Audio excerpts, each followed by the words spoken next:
আমার আব্বু ছোট থেকে পড়ালেখা করার ইচ্ছা ছিল, কিন্তু তখন করতে পারে নাই। তো আমার একটা ইচ্ছা ছিল যে আমি এমএ পাস করব। আঙ্কেল যে এবছরে বাবা মেয়ে একসাথে পরীক্ষা দিচ্ছে আমাদের এলাকায়, তাই এটা আমাদের খুব গর্বের বিষয়।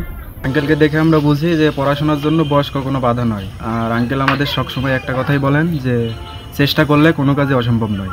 আমাদের এলাকার গর্ব যে আমরা দেখছি যে বাপ মেয়ে একসাথে এসএসসি পরীক্ষা দিচ্ছে। আমার আব্বু ছোট থেকে পড়ালেখা করার ইচ্ছা ছিল, কিন্তু তখন করতে পারে নাই। এখন যে আকাঙ্ক্ষা ছিল পড়ালেখা করবে, সেই জন্য আমরা সপরিবারে উৎসাহিত করি যেন স্কুলে ভর্তি হয়।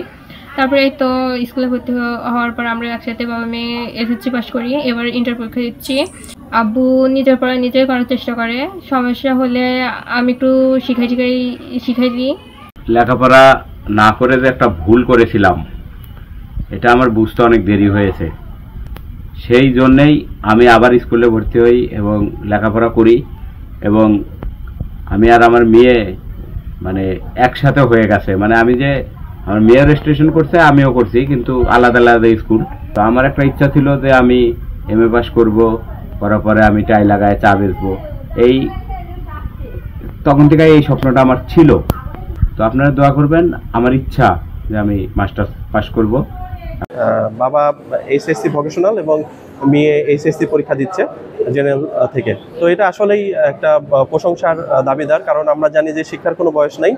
কারো যদি ইচ্ছা থাকে যে কোনো বয়সে সে কিন্তু এই শিক্ষা লাভ করতে পারে। তাদের যে কোনো সহায়তা যদি প্রয়োজন হয়, সেটার জন্য আমরা উপজেলা প্রশাসন তাদের পাশে থাকবো ভবিষ্যতে।